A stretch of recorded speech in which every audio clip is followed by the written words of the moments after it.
गुस्से में था। मैं तो प्रधानमंत्री जी से मिलने गया तो मैंने उनको कहा कि आप गलतफहमी में हैं, ना तो इन सिखों को हराया जा सकता है। इनके गुरु के चारों बच्चे उसकी मौजूदगी में खत्म हो गए थे, लेकिन उसने सरेंडर नहीं किया था।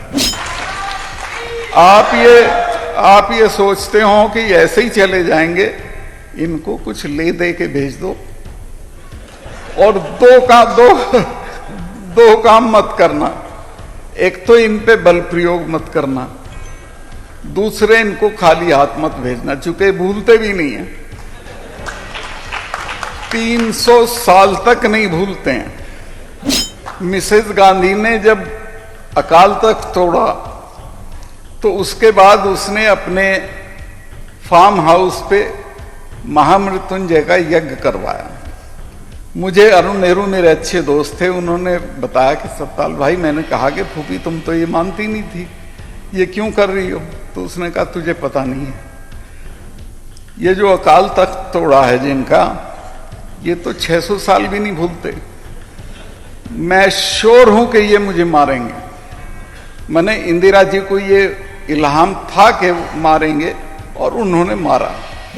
जनरल वैद्या को उन्होंने पूना में जाके मारा, जनरल डायर को लंदन में जाके मारा। तो मैंने ये भी कहा कि इन कौमों की पेशेंस का टेस्ट मत लो। परसों के एक डिस्कशन में 2 जनरल्स ने कहा है कि इस किसान आंदोलन का असर भारत की सेनाओं के ऊपर भी पड़ रहा है। कुछ भी हो सकता है। आज आप ताकत में हो, घमंड में सब कर रहे हो, लेकिन आपको ये पता नहीं इसके क्या क्या नतीजे हो सकते हैं। कारगिल होता है तो इन्हीं किसानों के 20-20 साल के लड़कों को उस पे चढ़ा देते हो पहाड़ी पे। कारगिल में मैं ये मानता हूं कि सरकार की असफलता थी कि कारगिल में वो लोग घुसे, और उसका दाम हिंदुस्तान के किसानों के बच्चों ने चुकाया। 20-20 साल के बच्चे, दुनिया में कोई ऐसी लड़ाई नहीं हुई कि दुश्मन ऊपर बैठा और आप नीचे से रेंगते हुए जा रहे हैं और गोली खा के चिड़िया की तरह मर रहे हैं। तो ये जो है, ये अन्याय हमारे ही साथ होता है, लेकिन इसमें किसी ना किसी दिन लोग रिएक्ट कर जाते हैं। मैं नहीं चाहता कि कोई ऐसा दिन आए जब ये किसान लोग रिएक्ट कर। अभी तो किसानों ने एक कंकड़ भी नहीं मारी है किसी के। वो जो कहते हैं कि जी लाल किले वाली घटना, उसका किसान आंदोलन से कोई ताल्लुक नहीं था। वो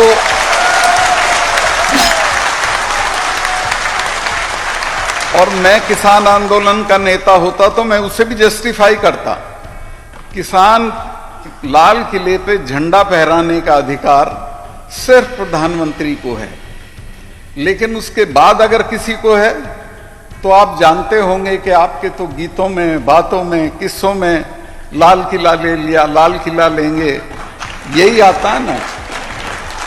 भरतपुर माने लाल किला। इसी तरह सिखों के जिनके कई गुरु लाल किले के दरवाजे के बाहर गुरु तेग बहादुर की गर्दन कटी हो, तो उसकी औलाद को लाल किले पे झंडा फहराने का अधिकार नहीं है।